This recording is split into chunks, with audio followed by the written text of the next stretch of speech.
कहानी की दुकान चैनल में आपका स्वागत है।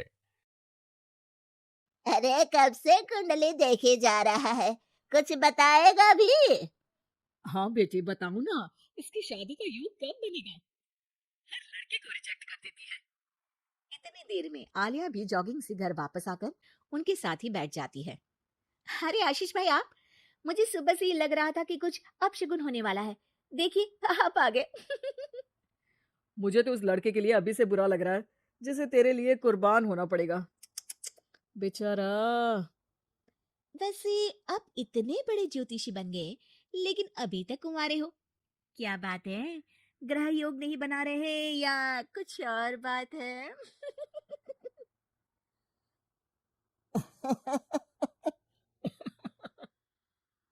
आलिया की इस बात पर वो और उसकी दादी हंसने लगते हैं, जिन्हें इग्नोर करते हुए माँ एक बार फिर उसकी शादी की बात पर आ जाती है। बेटा इसकी बात का बुरा मत मान। तू ये बता कि दिक्कत क्या है। अरे मौसी, सबसे बड़ी दिक्कत तो इसके जिद्दीपन की है। बाकी मंगल भारी है। जिद और स्वाभिमान में फर्क होता है। मेरी पोती नेक दिल, सेल्फ इंडिपेंडेंट लड़की है।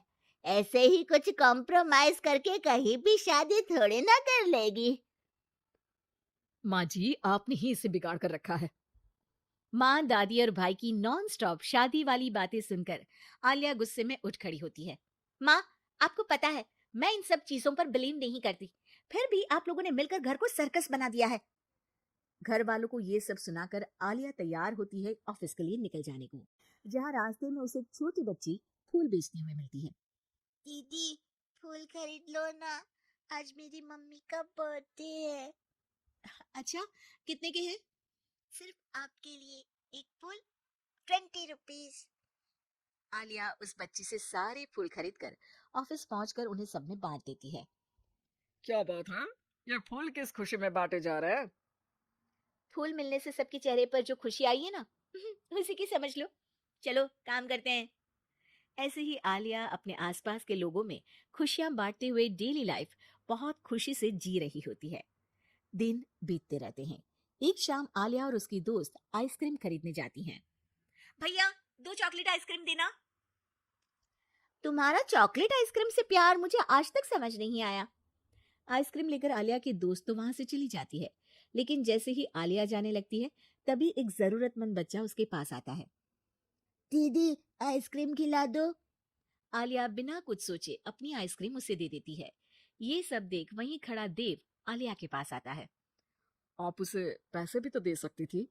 हाँ, दे सकती थी, पर पैसे तो आगे उससे कोई दूसरा भी छीन सकता था। लेकिन इस आइसक्रीम को खाकर उसे जो खुशी मिलेगी ना, वो कोई नहीं छीन पाएगा। Deep thought. आज से मैं भी ऐसे सोचना शुरू करूंगा। वैसे मेरा नाम देव है। हेलो देव, मैं आलिया हूँ।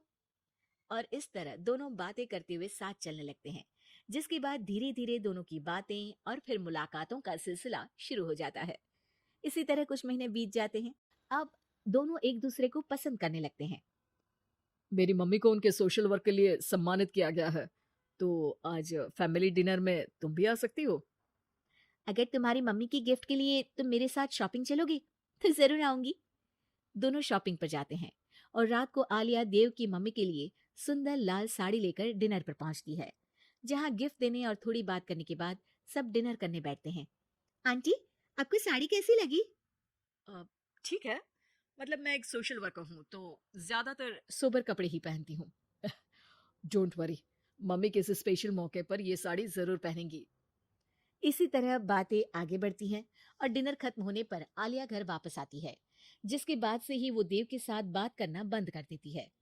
ऐसे ही कुछ दिन बीत जाते हैं, जिसमें देव बहुत बार उसे कॉल और मैसेजेस करता है, लेकिन आलिया किसी का जवाब नहीं देती।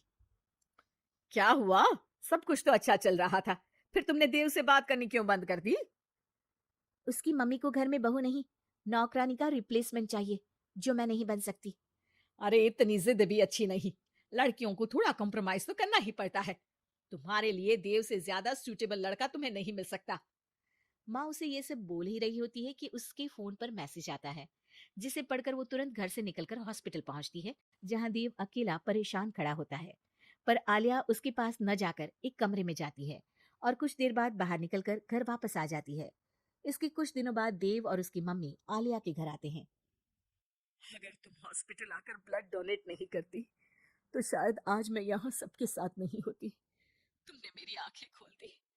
मैं आज तक हर काम करते हुए यही सोचती थी कि सोसाइटी क्या सोचेगी, लेकिन तुमने मुझे समझाया जो नेक होते हैं उन्हें किसी दिखावे की जरूरत नहीं, उनका काम ही सब कुछ है। आंटी, अगर देव ग्रुप चैट में ब्लड नीडेड का मैसेज नहीं डालता तो मुझे पता भी नहीं चलता। वो तो ठीक है। तुमने साड़ी नोटिस की? स्पेशल मौका। आलिया, मैं खाना बना लूंगा। घूमने जाने पर सारा सामान उठा लूंगा। प्लीज शादी के लिए हाँ बोल दो। अगर खाना दोनों मिलकर बनाएं और घूमते हुए जब जो थके दूसरा उसे लाइफ लॉन्ग संभालने का वादा करे तो डील पक्की।